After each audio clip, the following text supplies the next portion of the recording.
अशोक गुप्ता के ऊपर संशय बना हुआ है। मेरा फैसला अटल है, कोई दबाव मेरे पास नहीं है, न मैं मानने वाला। तो अब बेचिंत रहिए, आप चुनाव लड़ना ही है मुझे। लोग ये कह रहे थे भी 2 दिन आप रुक जाइए, वो उनका पर्चा उठवा दिया जाएगा। आपने इतना कठिन निर्णय क्यों लिया कि आपको ये टीस, आप बीजेपी से टिकट चाहते थे और वो नहीं मिला? मुझे 36 बिरादरी ने खड़ा किया है, तो मैं फैसला अकेला नहीं कर सकता। अशोक गुप्ता ऐन वक्त पर अपना पर्चा उठा लेंगे। भ्रम फैलाया जा रहा है, ऐसा कुछ नहीं है। हमारे संगठन की तरफ से ऐसा कोई मैसेज नहीं है। ये सब जो है, जो डरे हुए लोग हैं, वो इस तरीके की बात अफवाह फैलाते हैं। विजय चौटाला के द्वारा एक पोस्टर जारी किया गया था जिसमें दोनों तरफ अलग अलग पार्टियों के नेताओं के पोस्टर लगाने की बात हुई। तो इनके जो होर्डिंग होंगे, पोस्टर होंगे, उसमें से कौन से नेता गायब होंगे और कौन से नेताओं के फोटो होंगे? जहाँ हमारा खुद का कैंडिडेट खड़ा हुआ है, वो वहाँ हमारी पार्टी के नेताओं के, शीर्ष नेताओं के पोस्टर और फोटो लगे। काफ़ी दिन से जो है निकाय चुनाव कर लेकर कैंडिडेट की फील्डिंग कर चुके थे कि कौन कौन से हमारे चुनाव लड़ेंगे। तो जैसे ही उन्होंने अनाउंस किया, तो हमने भी जो शीर्ष नेताओं से बात करके हमने भी जो है अपना कैंडिडेट उतारा है। तो उनकी तरफ से कहा गया कि बीजेपी और जेजेपी तो इस तरह से होगी जिस तरह हम लोग, आप और हम नहाने के बाद कपड़े बदलते हैं, ऐसे ही वो फैसले बदलते हैं, ऐसे ही अपने वादे बदलते हैं।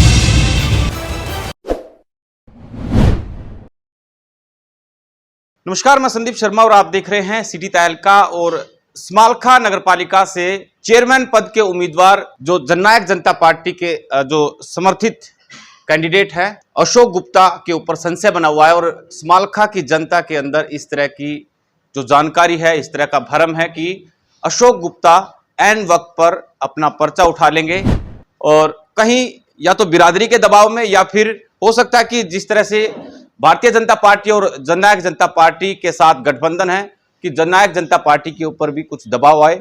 और उसी पर खास बातचीत करेंगे हम। जननायक जनता पार्टी के प्रदेश महासचिव देवेंद्र कादियान हमारे साथ मौजूद हैं।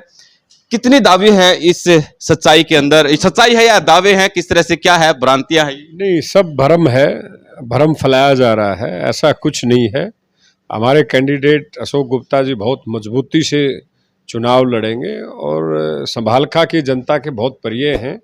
पहले भी 2 बार जो है चेयरमैन रह चुके हैं। मैं समझता हूँ ऐसी कोई बात नहीं है, ना ही कोई हमारे संगठन की तरफ से ऐसा कोई मैसेज नहीं है। ये सब जो है, जो डरे हुए लोग हैं, वो इस तरीके की बात अफवाह फैलाते हैं। मैं समझता हूँ ऐसा कुछ नहीं है। चुनाव लड़ेंगे, बड़ी मजबूती से चुनाव लड़ेंगे। विजय चौटाला के द्वारा एक पोस्टर जारी किया गया था जिसमें दोनों तरफ अलग अलग पार्टियों के नेताओं के पोस्टर लगाने की बात कही जा रही थी।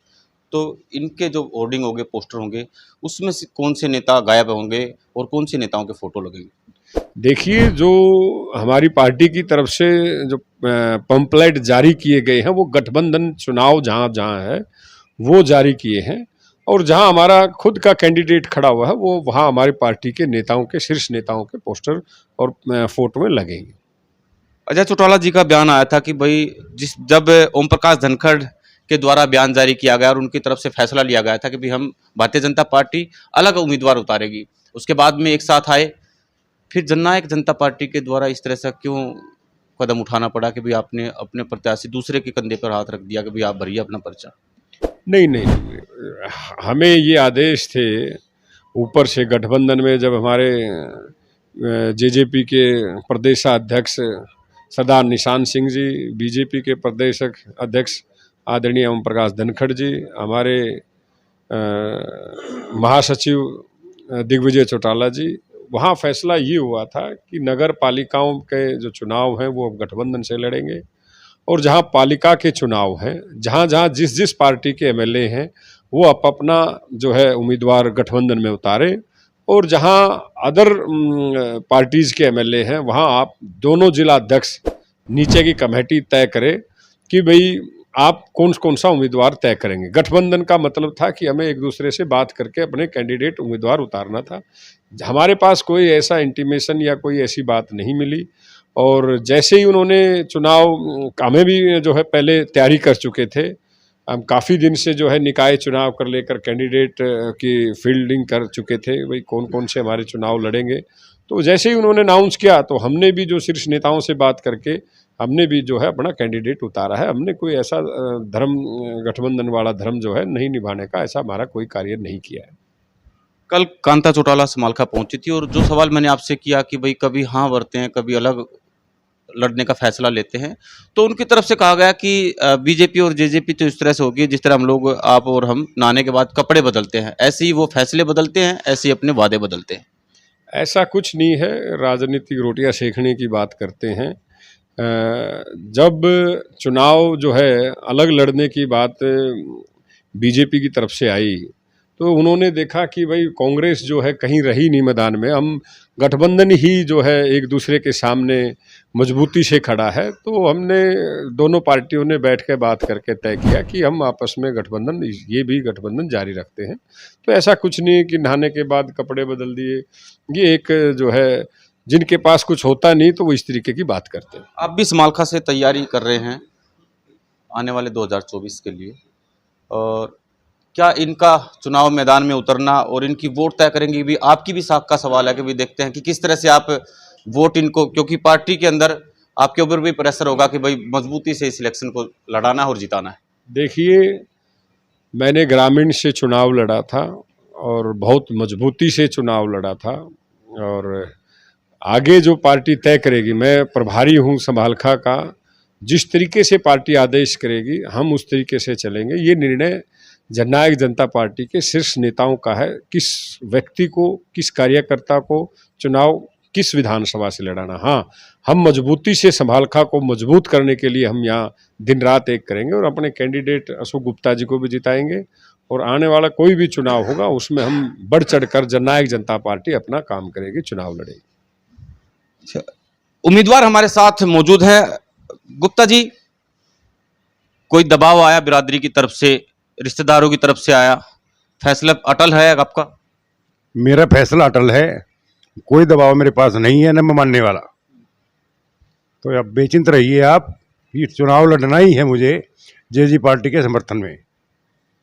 अभी तो लोग ये कह रहे थे भी 2 दिन आप रुक जाइए, वो उनका पर्चा उठवा दिया जाएगा, हम लोग मनाएंगे, रिश्तेदारियों से दबाव दिलवाएंगे। और उसके बाद में आपने इतना कठिन निर्णय क्यों लिया? कि आपको ये टीस थी कि भाई आप बीजेपी से टिकट चाहते थे और वो नहीं मिला? मुझे 36 बिरादरी ने खड़ा किया है, अकेला मैं खड़ा नहीं हुआ हूँ, तो मैं फैसला अकेला नहीं कर सकता। जब तक मुझे जो बिरादरी कहेगी, 36 बिरादरी कहेंगी बैठने की, तो मैं उनकी बात को नहीं टालूंगा। लेकिन ऐसी बात नहीं है, उन्होंने कोई ऐसा फैसला लेने के लिए मुझे मजबूर नहीं किया, उन्होंने ही फैसला करके मुझे खड़ा किया है। चेयरमैन आपको बनाती है जनता आशीर्वाद देके, सबसे पहले आपकी कलम से कौन सा काम होने वाले हैं? क्योंकि पूरा शहर खुदा पड़ा है, बंदरों की समस्या है, कौन सा ऐसा बड़ा काम होगा जो आप जनता को उस चीज़ का निवारण करके देंगे और उनकी परेशानी दूर करेंगे? सबसे पहले समालखा में सफाई की दिक्कत ज़्यादा है, सफाई का कोई हल नहीं है यहाँ पे। सबसे पहला मेरा सीट पर बैठने के बाद अगर जनता मुझे जिताती है तो पहले सबसे पहले मैं सफाई का काम करूँगा, ताकि मच्छर है, मक्खी हैं, परेशानी है, पब्लिक को उनको समाधान मिल सके। रेडी पटरी वाले जो हैं आपके यहाँ बहुत परेशान हैं, पहले बाजार से उठाया, पुल के नीचे खड़ा कर दिया, अब पुल से भी हटाने की बताई जा रही है कि कोशिश है कि भाई उनको पुल से भी हटा के पता नहीं कहाँ छोड़ने वाले हैं। क्या सच्चाई है इन दावों में, और कैसे आप अगर जो बनते हैं तो उनके लिए काम करेंगे?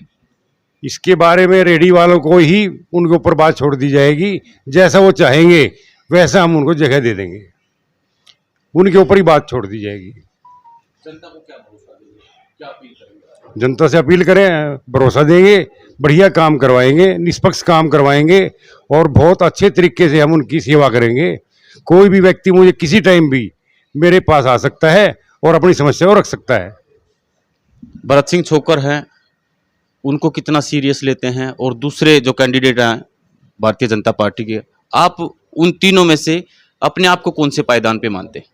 मुझे, मेरा फर्ज है वोट मांगना, पब्लिक ने मेरा साथ देना है।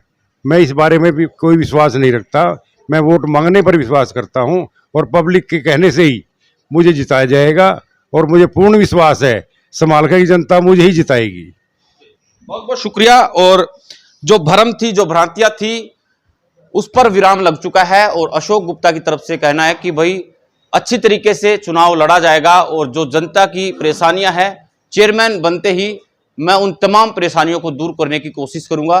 कोई राजनीतिक दबाव आता है किसी पार्टी का या कोई बिरादरी तौर पर, वो अपने फैसले पर अटल है, कायम है और जनता को फैसला लेना है कि किसको वो चेयरमैन की गद्दी पर बिठाते हैं। बहुत बहुत शुक्रिया तमाम दर्शकों का।